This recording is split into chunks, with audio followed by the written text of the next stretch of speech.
Hello friends, welcome to problem solving. છેલ્લા લેક્ચરમાં આપણે સ્વાધ્યાય 3.3નું સોલ્યુશન જોયું.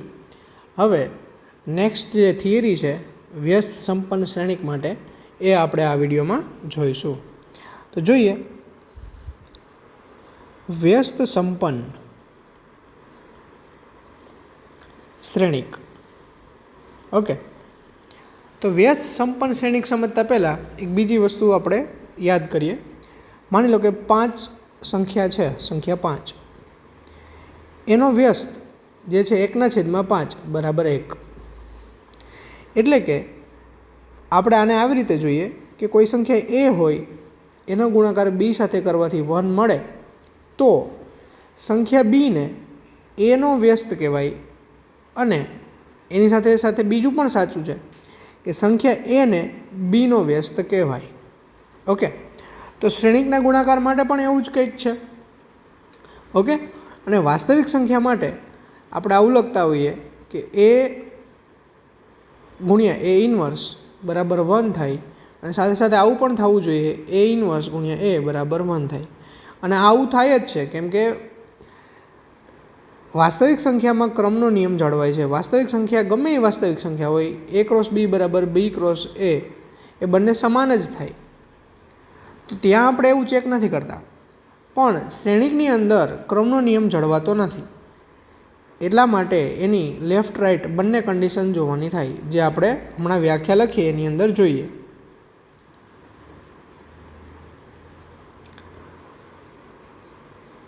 જો કોઈ m કક્ષાવાળો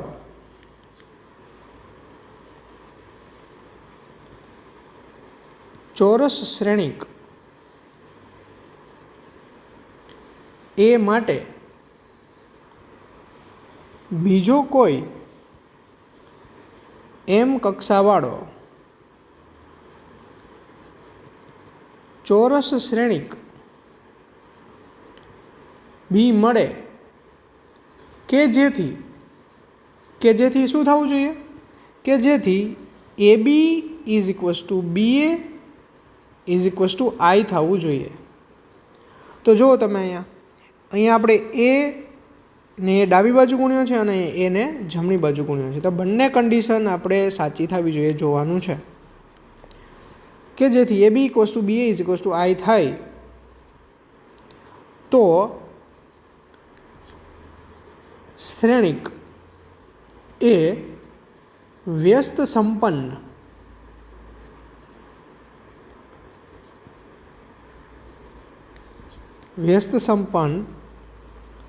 શ્રેણિક છે તેમ કહેવાય. એટલે કે શ્રેણિક એનો ગુણાકારમાં વિરોધી મળે છે, અથવા તો શ્રેણિક એનો વ્યસ્ત મળે છે તેવું કહેવાય.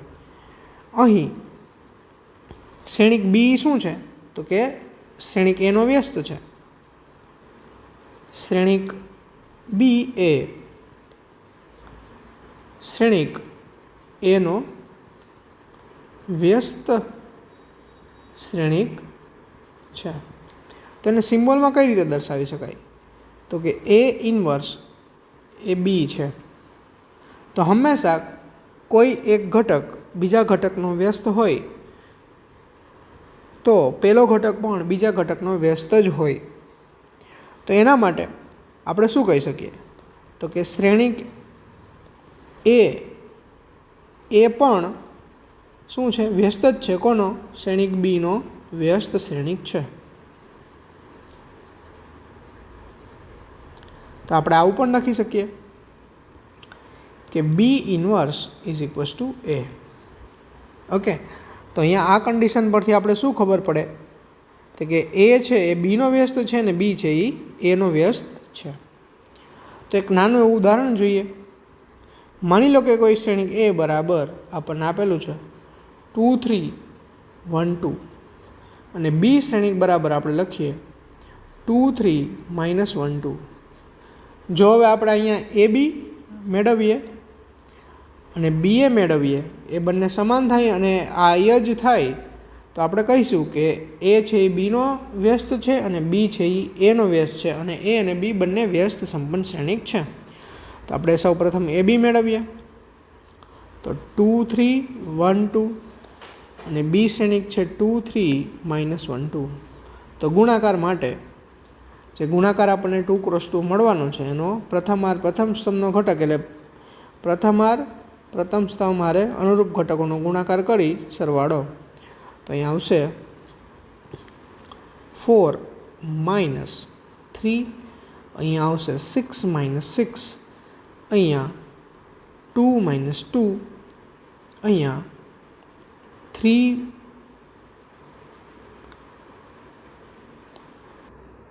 અહીંયા આપણે શ્રેણિક લેવામાં ભૂલ કરી છે, અહીંયા પણ માઇનસ આવશે. ઓકે, તો ફરીથી આપણે ગુણાકાર જોઈ લઈએ. પ્રથમ હાર બીજા શ્રેણિકમાં પ્રથમ સ્તંભના અનુરૂપ ઘટકોનો ગુણાકાર કરી સરવાળો. તો 2 × 2 4, 3 × -1 -3. પ્રથમ હાર બીજો સ્તંભ -6 +6. ઓકે, બીજી હાર પહેલો સ્તંભ 2 - 2, બીજી હાર બીજો સ્તંભ. ઓકે, -3 + 4. તો આપણને મળશે 1 0 0 1. તો આપણને એકમ શ્રેણિક મળી ગયો. હવે આપણે બી એ મેળવીએ. તો બી શ્રેણિક છે 2 - 3 -1 2. એ શ્રેણિક છે 2 3 1 2. ઓકે, તો પ્રથમ હાર પ્રથમ સ્તંભ તો 4 - 3. પ્રથમ હાર બીજો સ્તંભ તો 6 - 6. બીજી હાર પ્રથમ સ્તંભ -2 + 2. ત્યારબાદ બીજી હાર બીજો સ્તંભ તો આપણને મળશે -3 + 4. તો પણ આપણને એકમ શ્રેણિક જ મળે છે. આથી કહી શકાય કે શ્રેણિક એનો વ્યસ્ત છે એ બી છે અને સાથે સાથે બીનો વ્યસ્ત શ્રેણિક છે એ છે. એટલે બંને શ્રેણિક છે એ વ્યસ્ત સંપન્ન શ્રેણિક છે. હવે જોઈએ આગળ એક નાનો એવો થિયરમ છે. ઓકે, તો થિયરમ કંઈક એવું કહે છે કે જે વ્યસ્ત શ્રેણિક હોય, જો કોઈ પણ શ્રેણિક વ્યસ્ત સંપન્ન હોય તો એને જે વ્યસ્ત મળે એ એક અને એક જ મળે, બીજો મળે નહીં. તો લખી, જો કોઈ ચોરસ શ્રેણિકનો વ્યસ્ત અસ્તિત્વ ધરાવે તો તે અનન્ય છે અથવા તો અનન્ય હોય. તો આપણે એવું ધારી લઈએ કે અનન્ય નથી. અનન્ય એટલે એકથી વધુ છે, બે છે. ધારો કે સી અને બી એ શ્રેણિક એના વ્યસ્ત છે. તો વ્યસ્ત સંપન્નની વ્યાખ્યા અનુસાર શું થવું જોઈએ? તો કે AC = CA = I થાય. અને બી શ્રેણિક છે એ પણ એનો વ્યસ્ત છે, તો એના માટે AB = BA = I થવું જોઈએ. કેમ કે સી અને બી બંને છે એ શ્રેણિક એના વ્યસ્ત છે એટલા માટે. ઓકે, તો હવે આપણે સી અને બી એ બંને સમાન છે એવું બતાવી દઈએ તો આપણો જે થિયરમ છે એ સાબિત થઈ જાય. તો હું આપણે શરૂઆત કરીશ. હું CI લખી શકું? હા, લખી શકાય. કેમ કે I છે એ એકમ શ્રેણિક છે, એ કોઈ પણ હારે ગુણે તો શ્રેણિક પોતે જ મળે. તો હવે હું હું લખીશ AB. ઓકે, તો I = AB લખી શકાય. આ બીજું જે સમીકરણ છે એના પર અહીંયા I છે અને અહીંયા AB છે, તો બંને સમાન છે, તો I = AB લખી શકું. તો અહીંયા થઈ જશે C × AB. હવે શ્રેણિક છે, શ્રેણિકનો ગુણાકાર છે એ જૂથના નિયમનું પાલન કરે છે, એટલા માટે આપણે અહીં હું CAનું જૂથ બનાવું અને અહીંયા લખું B. ત્યારબાદ CA, તો અહીંયા જે તમે જોઈ શકો CA = I થાય છે, તો CAની વેલ્યુ હું I રાખી દઈશ, IB. ફરી પાછો I છે એકમ શ્રેણિક છે, તો એ જેની સાથે ગુણે એ શ્રેણિક પોતે જ આવે, તો અહીંયા આપણને B મળશે. તો અહીંયા આપણે C થી શરૂઆત કરી હતી અને આપણને B મળી ગયેલો છે.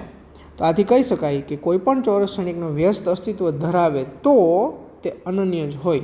જો ઘણી વખત ચોરસ શ્રેણિકનો વ્યસ્ત અસ્તિત્વ ન પણ ધરાવે, હવે એ આપણને ક્યારે ખબર પડે?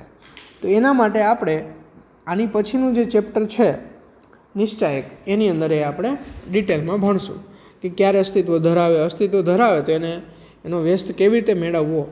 આપણે અહીંયા જે ઉદાહરણ જોયું એની અંદર આપણે ડાયરેક્ટલી આ બી શ્રેણિક મેળવી લીધો હતો, પણ એ કેમ મેળવ્યો એની પ્રોસેસ આપણે અહીંયા ભણેલા નથી, જે આપણે આગળના ચેપ્ટરમાં ભણીશું.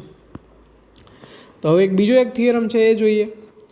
જો સમાન કક્ષાવાળા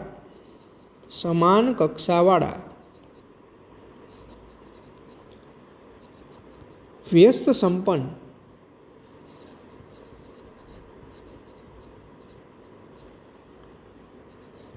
શ્રેણિક એ અને બી હોય તો એ બી ઇન્વર્સ બરાબર બી ઇન્વર્સ એ ઇન્વર્સ થાય. જો અહીંયા ચોરસ નથી કીધું, અહીંયા શું કીધું? સમાન કક્ષાવાળા વ્યસ્ત સંપન્ન શ્રેણિક એ અને બી.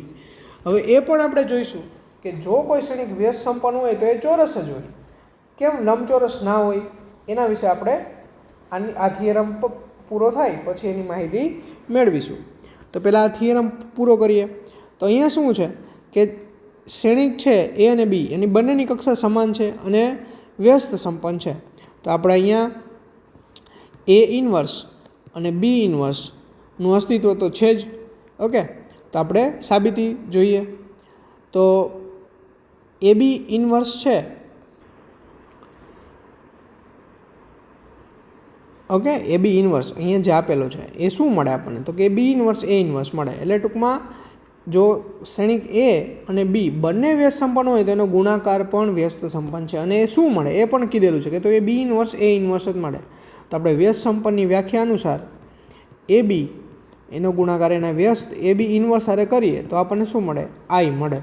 ઓકે, હવે આપણે અહીંથી લઈ આવવાનું છે કે જે એ બી ઇન્વર્સ છે એ બીજું કાંઈ નહીં પણ બી ઇન્વર્સ એ ઇન્વર્સ જ છે. તો આપણે બંને બાજુ એ ઇન્વર્સથી ગુણીએ, કેમ કે એ ઇન્વર્સનું અસ્તિત્વ છે જ. આપણને કીધું જ છે કે એ અને બી બંને વ્યસ્ત સંપન્ન છે. તો અહીંયા એ ઇન્વર્સ વડે ગુણું, અહીંયા આપણી પાસે છે A B into A B inverse is equals to A inverse I. Okay, હવે તમે જોઈ શકો આ ત્રણ શ્રેણિક છે એમાં હું એ ઇન્વર્સ અને એની પેર બનાવી શકું, કેમ કે શ્રેણિકનો ગુણાકાર છે એ જૂથના નિયમનું પાલન કરે છે. તો અહીંયા આપણે લખીશું એ ઇન્વર્સ એ, બીને આપણે એમનેમ રહેવા દઈએ અને અહીંયા એ બીનો આખો ઇન્વર્સ તો છે જ. અને અહીંયા એ ઇન્વર્સ આઈ અને આઈ છે એ એકમ શ્રેણિક છે, આથી એ શ્રેણિકના ગુણાકારમાં કોઈ પણ પ્રકારની અસર કરશે નહીં. તો અહીંયા મળશે એ ઇન્વર્સ. હવે એ ઇન્વર્સ એ એકબીજાના વ્યસ્ત છે તો એ થઈ જશે આઈ, અહીંયા બી, પછી A B inverse is equals to A inverse. હવે આ આઈ બી છે એમાં આઈ છે એકમ શ્રેણિક છે તો એ પણ કાંઈ અસર કરશે નહીં, તો આપણને મળશે બી. અહીંયા આ એ બી ઇન્વર્સ સાથે જ છે તો અહીંયા એ ઇન્વર્સ. હવે બંને બાજુ હું ડાબી બાજુ બી ઇન્વર્સ ગુણીશ. ઓકે, અહીંયા આપણે લખીએ બી ઇન્વર્સ બી અને આ બંનેનું જૂથ બનાવી દઈએ. તો અહીંયા એ બીનો whole inverse is equals to A inverse. Okay,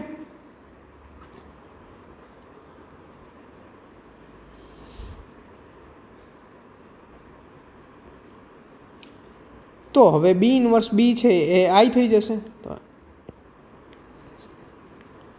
અહીંયા એ બી ઇન્વર્સ, અહીંયા આપણે બી ઇન્વર્સ ગુણતા ભૂલી ગયા છીએ. બંને બાજુ બી ઇન્વર્સ ડાબી બાજુ ગુણેલો છે. તો હવે આ બી ઇન્વર્સ બી છે એ આઈ થઈ જશે અને અહીંયા છે એ બીનો whole inverse is equals to B inverse A inverse. તો આઈ છે એ કોઈ પણ શ્રેણિકને કોઈ અસર કરે નહીં ગુણાકારની અંદર. અહીંયા આપણને મળી જશે એ બીનો હોલ ઇન્વર્સ, એ બીજું કંઈ નહીં પણ બી ઇન્વર્સ એ ઇન્વર્સ જ છે. તો આપણને ક્યારેક કોઈ શ્રેણિક એ અને બી એના ઇન્વર્સ આપેલા હોય અને એ બીના ગુણાકારનો ઇન્વર્સ મેળવવાનો કહે તો આપણે કોઈ પણ પ્રકારની ગણતરી વગર બી ઇન્વર્સ એ ઇન્વર્સનો ગુણાકાર કરાવી દેવાનો, પણ જો આ થિયરમ યાદ હોય તો. ઓકે, હવે એ જોઈએ કે ચોરસ શ્રેણિકનો જ ઇન્વર્સ કેમ મળે, લંબચોરસ શ્રેણિકનો ઇન્વર્સ કેમ ના મળે. માની લો કે એક શ્રેણિક છે એ 2x3 અને બીજો એનો ઇન્વર્સ મળે છે માની લો કે બી.